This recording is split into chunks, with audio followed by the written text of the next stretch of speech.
Welcome to ട്രൈഡൂട്ട്. നമുക്ക് ഇന്നത്തെ BTCയുടെ price movement analysis നോക്കാം. അതിനുവേണ്ടി എടുത്തിരിക്കുന്ന വൺ ഡേ ചാർട്ടാണ്. വൺ ഡേ ചാർട്ടിലെ പ്രധാനപ്പെട്ട ഏരിയാസ് മാർക്ക് ചെയ്ത് വെച്ചിട്ടുണ്ട്. ഇവിടെ ഒരു റെസിസ്റ്റൻസ് ഉണ്ട്. ആ റെസിസ്റ്റൻസിന്റെ പ്രത്യേകത എന്താണെന്ന് വെച്ചിട്ടുണ്ടെങ്കിൽ ഓൾ ടൈം ഹൈനെ ബ്രേക്ക് ചെയ്ത് താഴോട്ടേക്ക് വന്നതാണ്. പിന്നെ ആ റെസിസ്റ്റൻസിന്റെ മുകളിൽ ട്രേഡ് ചെയ്തിട്ടില്ല. കഴിഞ്ഞ ദിവസങ്ങളിലൊക്കെ നോക്കിയാൽ കാണാം അവിടുന്ന് റെസിസ്റ്റൻസ് എടുത്ത് താഴോട്ടേക്ക് വന്നിരിക്കുകയാണ്. അതുപോലെ ഇവിടെ ഒരു സപ്പോർട്ടും ഉണ്ട്. ഈ സപ്പോർട്ട് എന്ന് പറയുമ്പോൾ ഇവിടെയും വന്ന് മൾട്ടിപ്പിൾ ടൈം വന്നിട്ട് സപ്പോർട്ട് എടുത്തിട്ട് മുകളിലോട്ട് പോയിരിക്കുകയാണ്.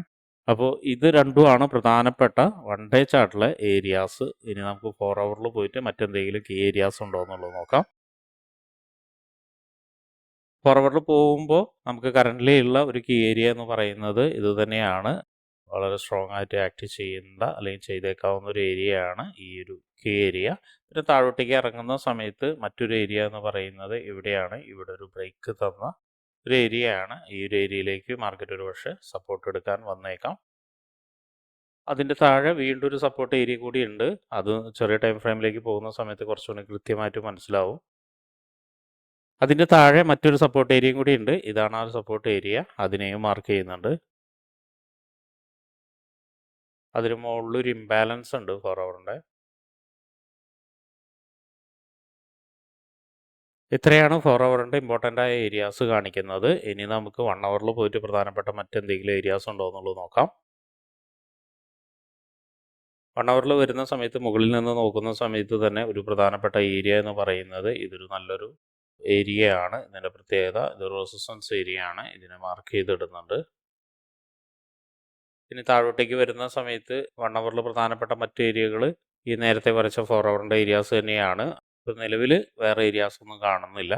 1 ഹവറിൽ നോക്കുന്ന സമയത്ത് മറ്റൊരു കാര്യം എന്ന് പറഞ്ഞാൽ മാർക്കറ്റ് നല്ലൊരു കൺസോൾട്ടേഷൻ റേഞ്ചിലാണ്. ഇവിടെ നിന്നൊരു സപ്പോർട്ട് എടുത്ത് മുകളിലോട്ട് പോയി ഈ ഹൈനെയൊക്കെ ബ്രേക്ക് ചെയ്ത് ഓൾ ടൈം ഹൈനൊക്കെ ബ്രേക്ക് ചെയ്ത് താഴോട്ടേക്ക് വന്നു. വീണ്ടും ആ റേഞ്ചിൻ്റെ ഉള്ളിലാണ് 1 ഹവറിൽ ട്രേഡ് ചെയ്തുകൊണ്ടിരിക്കുന്നത്.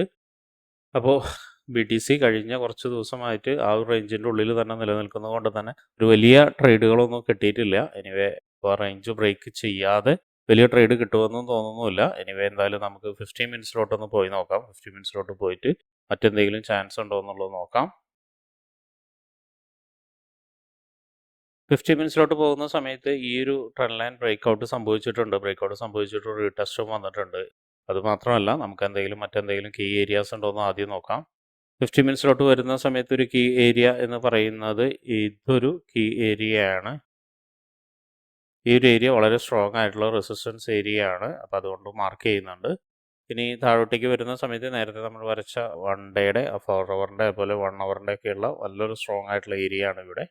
ഇനി വീണ്ടും വരികയാണെങ്കിൽ മറ്റൊരു ഏരിയ എന്ന് പറയുന്നത് ഇവിടെയാണ്. ഇവിടെ നോക്കിയാൽ കാണാം ഇവിടെ നിന്ന് നല്ലൊരു വലിയ സ്ട്രോങ് ആയിട്ടുള്ള ഒരു ബ്രേക്കൗട്ട് കിട്ടിയതാണ്. ബ്രേക്കൗട്ട് കിട്ടിയതിന് ശേഷം അവിടെ ഒരു റീടെസ്റ്റും കൂടി വന്നിട്ടുണ്ട്. ആ ഒരു ഏരിയ വളരെ സ്ട്രോങ് ആയിട്ട് ആക്ട് ചെയ്യാനുള്ള സാധ്യത ഉണ്ട്.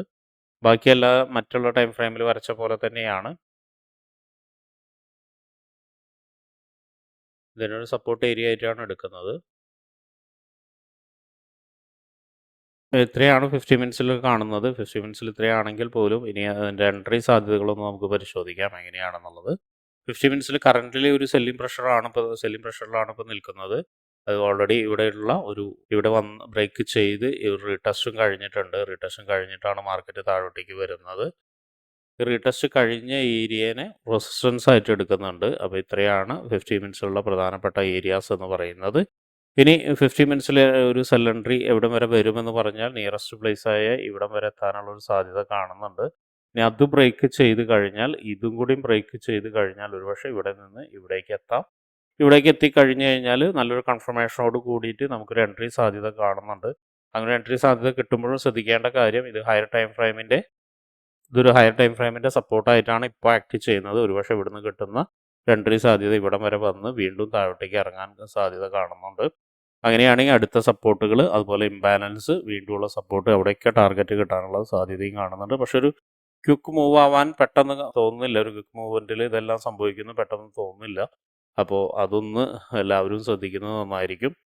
അപ്പോൾ ഇങ്ങനെയാണ് സെൽ എൻട്രി എന്ന് വരുന്നത്. ഇനിയൊരു ബൈ എൻട്രി എന്ന് പറയുന്നത് ഇവിടുന്നൊക്കെ വരുന്ന സമയത്ത് മുകളിലോട്ട് വരുന്ന റീട്രേസ്മെൻറ്റുകളും ഉണ്ടാവും. ബൈ എൻട്രി അതെല്ലാം നോക്കിയിട്ട് എടുക്കാവുന്നതാണ്. ഇനി മറ്റൊരു ബൈ എൻട്രി സ്ട്രോങ് ആയിട്ട് അപ് ട്രെൻഡിലേക്ക് പോകണമെങ്കിൽ ഇപ്പോൾ ട്രെൻഡ് ലൈൻ ബ്രേക്ക് നടന്ന ഒരു ട്രെൻഡ് ലൈൻ്റെ മുകളിലോട്ട് വന്നു കഴിഞ്ഞ് ഒരു റീടെസ്റ്റ് മുകളിലോട്ട് വന്ന് ഇവിടുന്ന് വന്ന് റീടെസ്റ്റ് വന്നു കഴിഞ്ഞാൽ നല്ലൊരു ബൈ എൻട്രി കിട്ടും.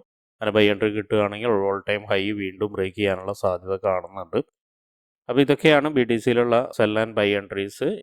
അപ്പോൾ ഇങ്ങനെയുള്ള കാര്യങ്ങളൊക്കെ നിങ്ങൾക്ക് പഠിക്കാൻ താല്പര്യമുണ്ടെങ്കിൽ ട്രേഡ് റൂട്ടുമായിട്ട് ബന്ധപ്പെടാം. അത് ഫ്രീ ആയിട്ട് ട്രേഡിങ്ങിന്റെ കാര്യങ്ങളൊക്കെ നിങ്ങൾക്ക് പഠിക്കാവുന്നതാണ്.